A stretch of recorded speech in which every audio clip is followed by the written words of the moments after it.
Se apaga lenta, tu sombra se queda.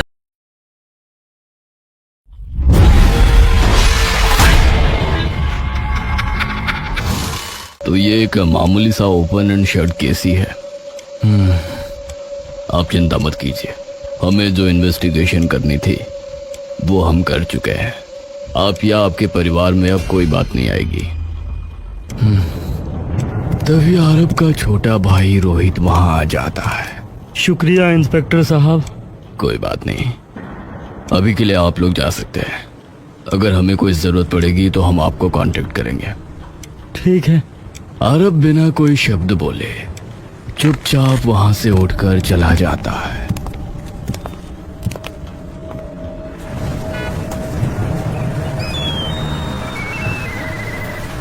भैया ठीक हो?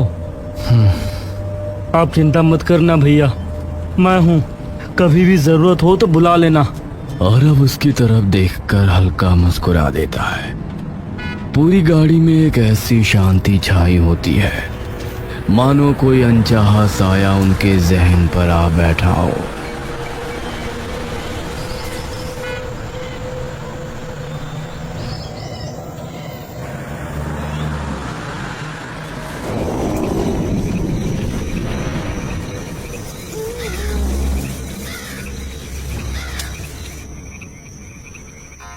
आरब आरब मुरझाई हुई नजरों से मोहिनी की ओर देखता है। क्या हुआ है आरब? समझ नहीं आ रहा है मुझे तो कुछ कि ये सब क्या हो रहा है। आरब, हम कल लेकर जा तो रहे हैं माँ के पास, वो कुछ न कुछ उपाय जरूर बता देगी। आरब, पुलिस ने बोल तो दिया कि उसकी मौत से हमारा कोई लेना देना नहीं है। बात वो नहीं है मोहिनी। तो क्या है, बोलो तो सही एक बार। आरब उठकर बैठ जाता है। मुझे समझ में नहीं आ रहा है कि सिमरन ये सब क्यों करेगी। हमने इससे पहले भी तो उसे अकेला छोड़ा है आस्था को उसके साथ, और वो भी तब जब ठीक से चल भी नहीं पाती थी। उसे गोद में खिलाती थी सिमरन। तो अचानक ऐसा क्या हो गया कि उसने ये कर दिया। मोहिनी भी उठकर बैठ जाती है। चलो अब छोड़ो ये सब, अभी सो जाते हैं आराम से, कल जाना भी तो है।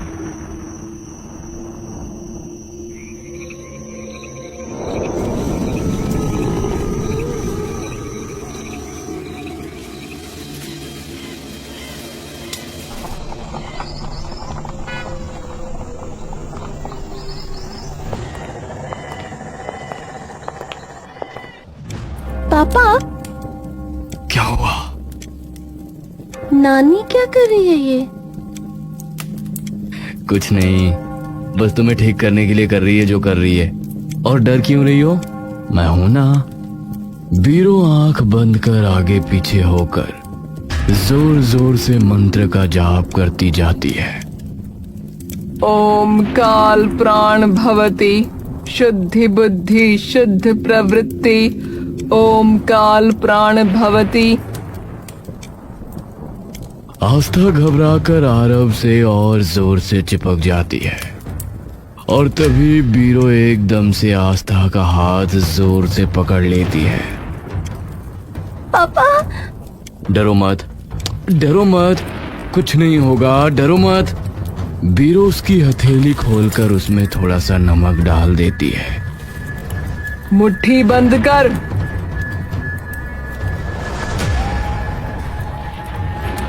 आस्था, मुट्ठी खोलनी नहीं है, ठीक है? पापा मुझे डर लग रहा है। अरे पापा है ना, कुछ नहीं होगा शोना। बीरो अचानक से अपना मुंह ऊपर कर अपनी आंखें खोल लेती है।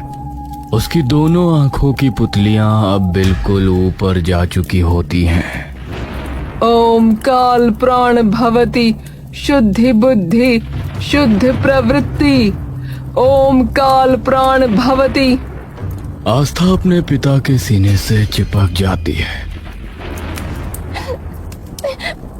माँ, बस बस बस, हो गया, बस हो गया। बीरो धीरे से नीचे देखती और उसकी आंखों की पुतलियां भी धीरे अब नीचे आने लगती हैं।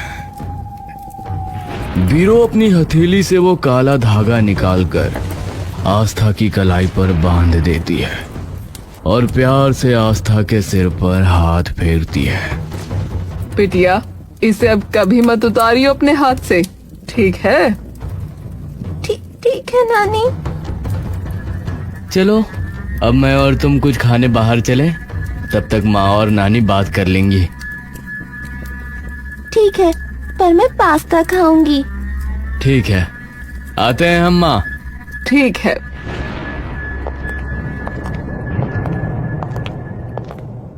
मोहिनी और बीरो कमरे की लाइट जलाकर बैठ जाते हैं। अब मेरी बात ध्यान से सुन मोहिनी, ये काला धागा अब इसकी कलाई से गलती से भी ना उतर जाए। अगर ये उतरा तो याद रखना, फिर इसका बचना बहुत ज्यादा मुश्किल है। जो हुआ वो काले जादू का नहीं बल्कि किसी आत्मा का काम था। पर ये सब तो सिमरन ने किया था। और खुद की जान भी तो ले ली बाद में। मतलब उस पे किसी आत्मा का साया था। हो सकता है। जो भी चीजें तूने मुझे बताई, जो तुमने देखी, वो तो सभी चीजें एक ही ओर इशारा कर रही हैं। किस चीज की ओर? काले जादू की ही एक विद्या है, छाया प्राण विधि। छाया प्राण? ये एक तरीके की तांत्रिक विद्या है जिसमें एक शरीर से दूसरे शरीर में आत्मा का हस्तांतरण किया जाता है। मतलब किसी मरे हुए इंसान को जिंदा करने के लिए एक जान की बलि देनी पड़ती है और उस मृत शरीर का साया ही तुम्हारी कामवाली से ये सब करा रहा था और अब उसके मरने के बाद इसके पीछे पड़ा है। तुम लोग अगर सही वक्त पर नहीं पहुंचे होते तो अब इसके ऊपर से वो साया हट गया है ना? हटा नहीं है, रुका है जब तक ये धागा उसकी कलाई पर बंधा है। पर अगर ये धागा एक बार भी हटा तो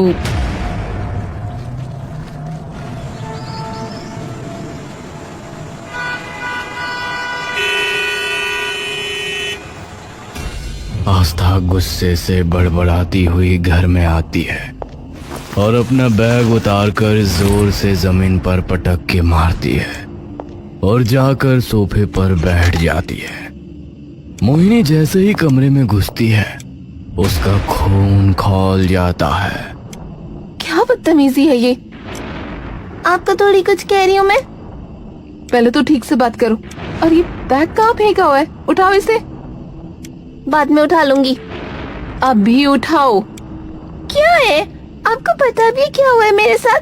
चाहे कुछ भी हो, बैग उठाओ भी। आस्था कुछ देर तक मोहिनी की तरफ गुस्से से देखती रहती है और फिर अचानक अपना जमीन पर पड़ा बैग उठाकर ऊपर अपने कमरे में चली जाती है।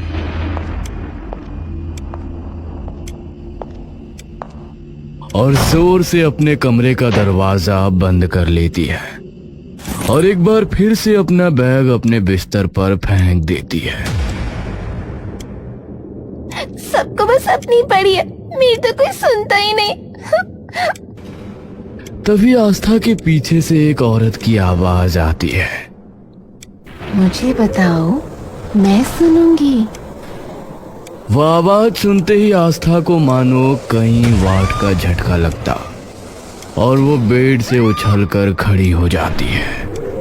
उसके बिस्तर पर एक बेहद ही खूबसूरत सी औरत एक लाल और हरी साड़ियों में बैठी उसे दिखती है। कौन हो तुम? मैं माँ? मैं कुछ नहीं कहूंगी।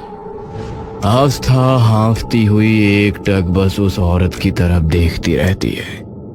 अरे सच में कुछ नहीं कहूंगी। तुम हो कौन? और माँ ने तुम्हें मेरे कमरे में क्यों आने दिया? वो मुझे देख ही नहीं सकती, सिर्फ तुम देख सकती हो। आस्था विचलित होकर उसकी तरफ देखती रहती है। बैठो, फिर समझाती हूँ। नहीं, पहले बताओ कि क्यों आई हो यहाँ और सिर्फ मुझे क्यों दिख सकती हो? क्योंकि तुम्हारे लिए ही तो आई हूँ, इसीलिए सिर्फ तुम्हें दिखूंगी ना। पर क्यों? अरे क्यों नहीं, तुम इतनी प्यारी इंसान हो, इतना साफ मन है तुम्हारा, तो बस मैं आ गई तुम्हारी मदद करने। तुम्हें कभी कोई दिक्कत हो तो मुझे बुला लेना और मैं चुटकी में तुम्हारी सारी दिक्कतें दूर कर दूंगी। कुछ भी? अरे सच में? अच्छा मुझे ये बताओ कि अभी क्यों परेशान हो, और फिर अपने आप देख लेना। आस्था के मन में कई सवाल होने के बावजूद भी आखिरकार वो उसके पास आकर बैठ जाती है। भूत वूत होता है क्या? मैं बचपन से वैसे ही परेशान हूँ ऐसी सभी चीजों से। अरे तुम बताओ दिक्कत क्या है, बाद में अपने आप पता चल जाएगा तुम्हें। मेरी क्लास में एक लड़का है, उसे मुझसे पता नहीं क्या दिक्कत है, वो रोज तंग करता है और आज तो हद ही हो गई। मैं खाना खा रही थी तो मेरे पीछे से आया और मुझे धक्का देकर भाग गया। मेरा सारा खाना नीचे गिर गया। धक्का दिया? चिंता मत करो, उससे मैं बात कर लूंगी। कहाँ रहता है वो और नाम क्या है? रवि, यही रहता है पास के मोहल्ले में। ठीक है, तुम बिल्कुल चिंता मत करो, अब से वो तुम्हें कुछ नहीं कहेगा। लेकिन एक चीज तुम्हें मुझे प्रॉमिस करनी होगी आस्था। क्या? तुम्हें किसी को मेरे बारे में कुछ नहीं बताना, वरना मैं तुम्हारी मदद नहीं कर पाऊंगी कभी। ठीक है? ठीक है।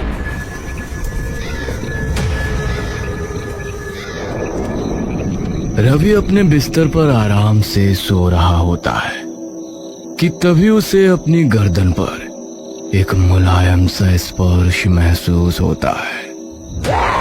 वो औरत उसके सामने खड़ी होती है, उसके आधे बाल बिखरे हुए चेहरे पर पड़े होते हैं और डरावनी तरीके से मुस्कुराती हुई उसे देख रही होती है।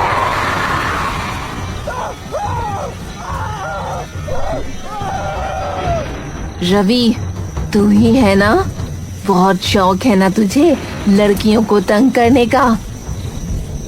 रवि का गला एकदम से मानो बंजर पड़ जाता है और उसकी गले से ना कोई आवाज, यहाँ तक कि कोई सिसकी तक नहीं निकल पाती है।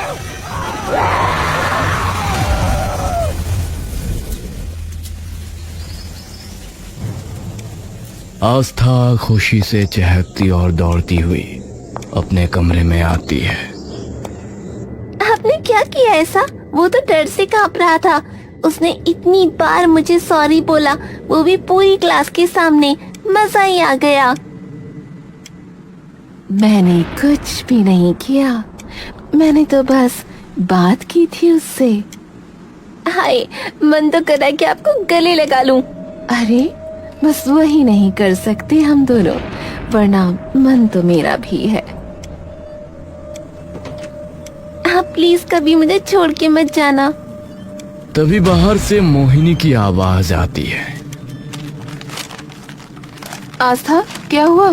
कौन है तुम्हारे साथ?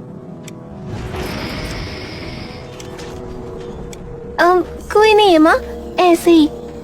आस्था दामिनी की ओर देखकर मुस्कुराने लगती है।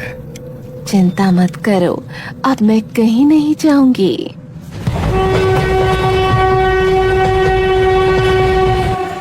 आस्था अपने कॉलेज से गुस्से में तमतमाती हुई वापस अपने घर आती है। दामिनी, आप यकीन नहीं करोगी आज मेरे साथ क्या हुआ। क्या हुआ? इतना गुस्सा क्यों हो? अरे आज लड़ाई हो गई मेरी। क्या हुआ पर? एक लड़का बदतमीजी कर रहा था, मैंने भी लगा दिया उसके कान पे एक सबके सामने। तो ठीक करा बिल्कुल। चल अब इतना गुस्सा मत कर और नीचे जाके खाना खा ले। ठीक है।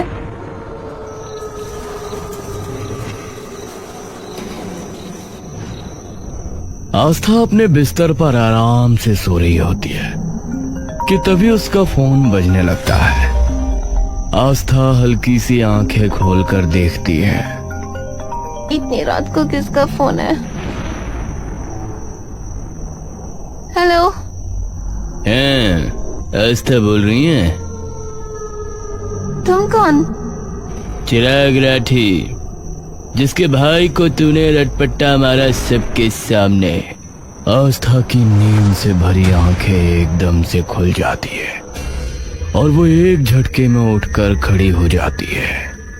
तो गलत क्या किया? वो तो कल बता दूंगा, आज तो बस एक बार। अरे पर आस्था डर के ऊपर से नीचे तक कांप जाती है कि तभी उसके कंधे पर एक हाथ आता है। आस्था चौंक कर पलटती है। क्या हुआ? इतना क्यों डरी हुई हो? वो चिराग राठी का फोन था। वो कह रहा था कि कल जब भी चाहूंगी तब वो मुझसे बात करेगा। क्यों? जिसको मैंने चांटा मारा वो उसका भाई था। अब क्या करूं? मैं चलती हूँ कल तुम्हारे साथ, ठीक है? आप क्या करोगी? उसकी चिंता तुम मत करो, आराम से सो जाओ, अब डरो मत।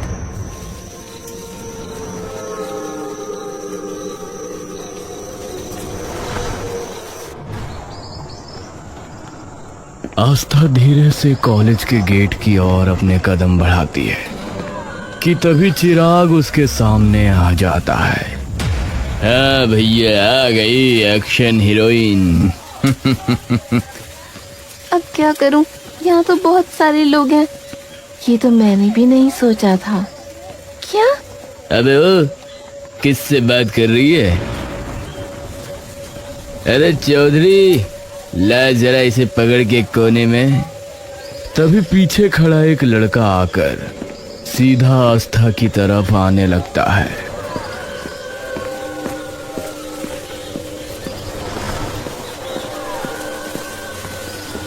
अब एक ही रास्ता है आस्था।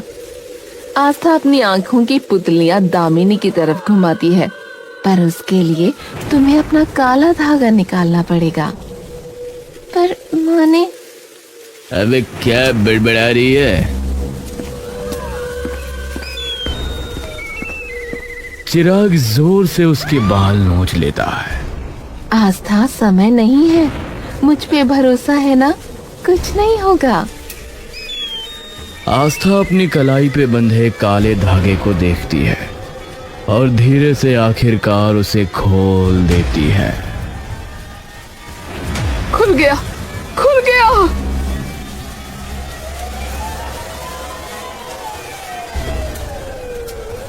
आस्था चुपचाप एक अज्ञात सी मुस्कान के साथ उन सभी लोगों की ओर देखती रहती है। बहुत जल्दी आने वाली हूँ अब मैं आपके पास। मोहिनी और आरव साथ में बैठे बात कर रहे होते हैं कि तभी घर का दरवाजा जोर से खुलता है।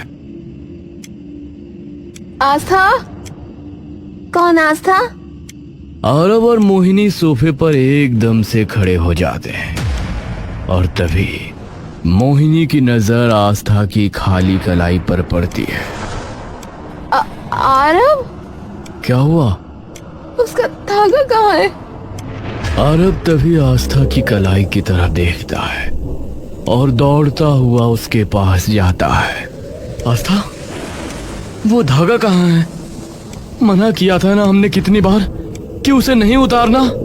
आस्था अपनी गर्दन टेढ़ी करके बिना एक बार भी पलक झपकाए एक अजीब सी मुस्कान के साथ आरव को देखती रहती है। आस्था, क्या हुआ है? आस्था की आंखें एकदम सुर्ख हो जाती हैं, चेहरा मानो किसी और का हो गया हो।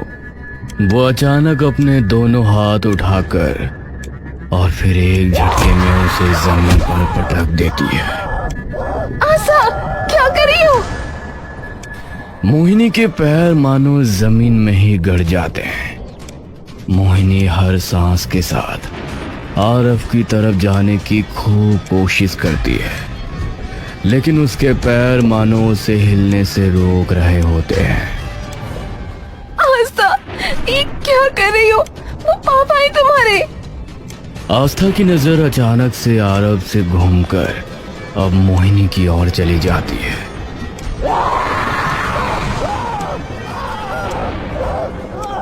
अरे ये क्या? देखते ही देखते एक ठंडी सी मुस्कान आस्था के चेहरे पर आ जाती है। ये देखते ही मानो मोहिनी के पैर की बेड़ियां टूट जाती है और वो दौड़ती हुई आस्था के पास जाती है और गुस्से से भरा एक तमाचा खींचकर आस्था के गालों पर जड़ देती है। पागल हो गई है क्या? आस्था की मुस्कान अचानक गुस्से के भाव में बदल जाती है और वो जोर से एक तमाचा उल्टा मोहिनी के मुंह पे जड़ देती है। आस्था गुस्से से मोहिनी की ओर बढ़ने लगती है। मोहिनी अब समझ चुकी होती है जो उसके सामने खड़ी है वो उसकी बेटी आस्था नहीं है।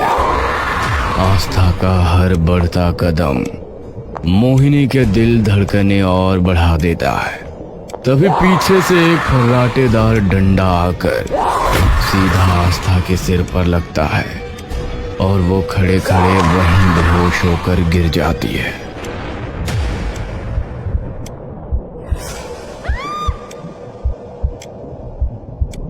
मोहिनी, अभी डरने का वक्त नहीं है, मैं इसे बांधता हूँ, तुम माँ को बुलाओ जल्दी से। मोहिनी दौड़ती हुई ऊपर निकल जाती है और आरव आस्था को खींचकर एक कुर्सी से बांध देता है।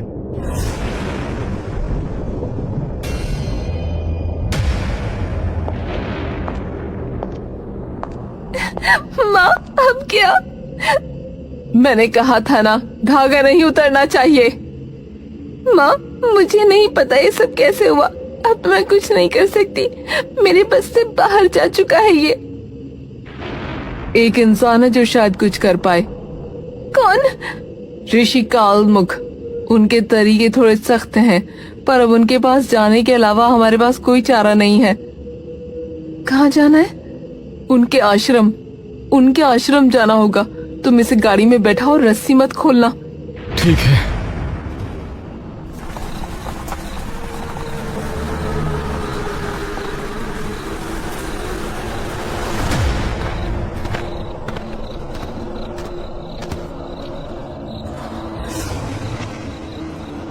छाया प्राण। जी गुरुजी। ऋषि कालमुख बिना कुछ कहे अंदर जाने लगते हैं।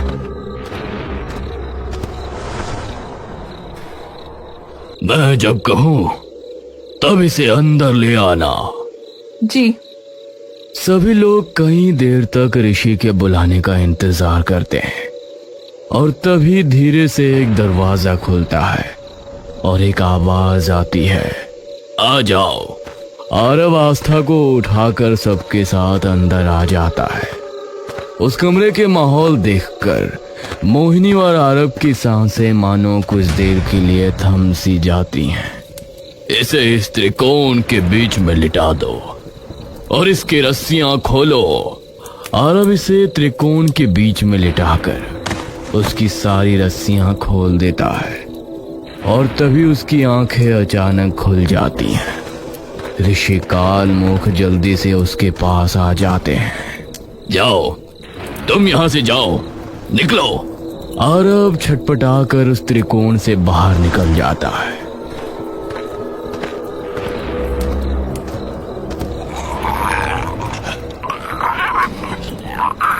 ओम कालिका काली महाकाली रक्ष रक्ष चंडिके नमः स्वाहा।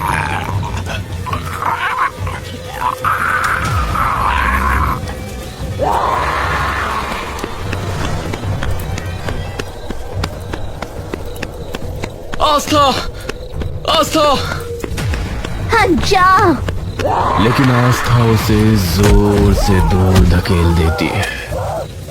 तभी मोहिनी आस्था के सामने आ जाती है। रुक जाओ बेटा, मैं हूँ तेरी माँ। आस्था का चेहरा एकदम खौफनाक हो जाता है। उसके अंदर से किसी और की आत्मा झांक रही होती है। वो मोहिनी की तरफ घूर कर देखती है और एक ही झटके में मोहिनी जोर से दीवार से टकराकर नीचे गिरती है। आवाज इतनी ऊंची होती है कि सबके कान बज जाते हैं।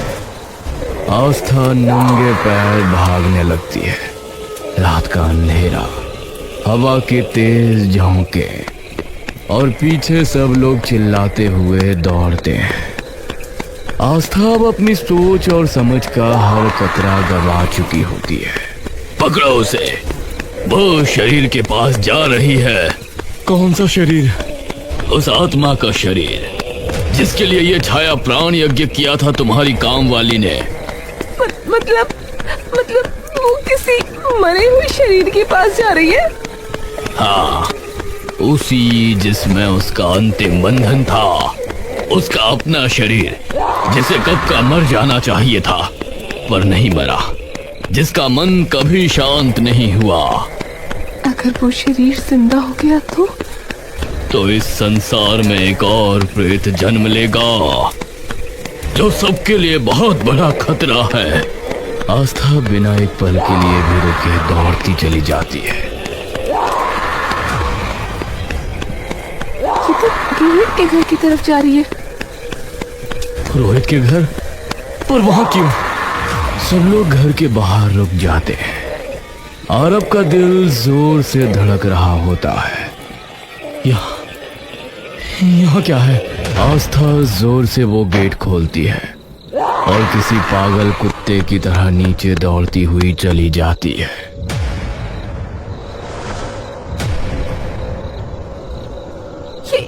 ये तो दामिनी।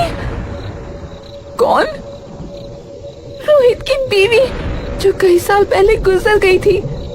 आरब के हाथ कांपने लगते हैं, आंखों में बस आंसू।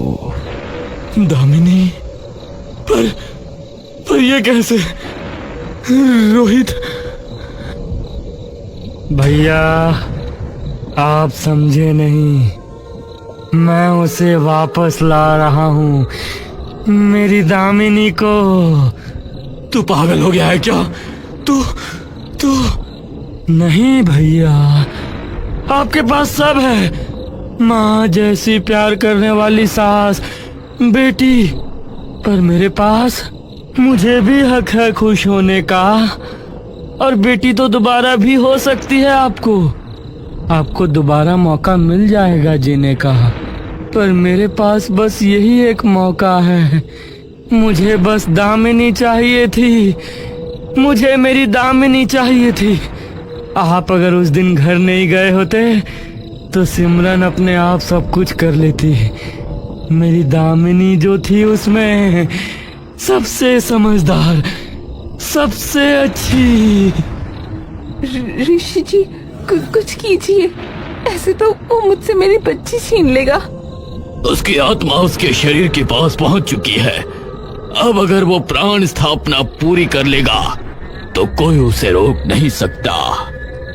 ओम छाया प्राण स्थिति, ओम दामिनी पुनर्जन्म। लाश के हाथ हिलते हैं, आंखें आधी खुल जाती हैं। आरब कुछ करो। उसका शरीर जलाओ, उसके सारे अंतिम संस्कार अभी करो, तभी आत्मा मुक्ति मिलेगी, तभी तुम अपनी बेटी को बचा पाओगी।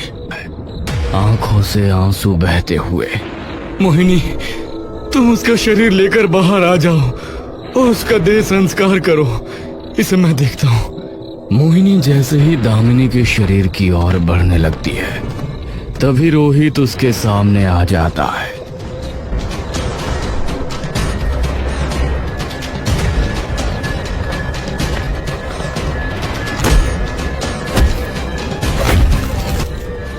मोहिनी शरीर को बाहर लेके चलो, मैं अभी आई।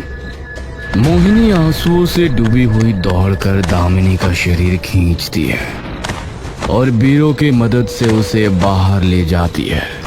नहीं, मुझे मेरी दामिनी चाहिए। हाँ। बीरो और मोहिनी आसपास से लकड़ी इकट्ठा कर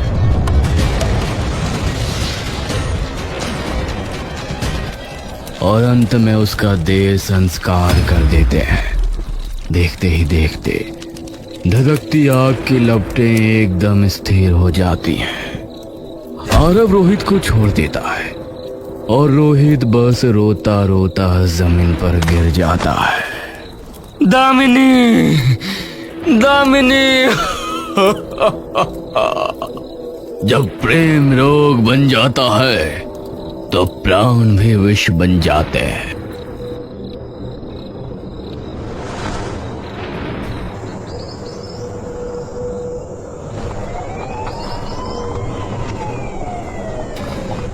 मोहिनी आंसुओं से आरव के कंधे पर हाथ रखती है। दोनों एक फीकी सी मुस्कान के साथ सोती हुई आस्था की ओर देखते रहते हैं।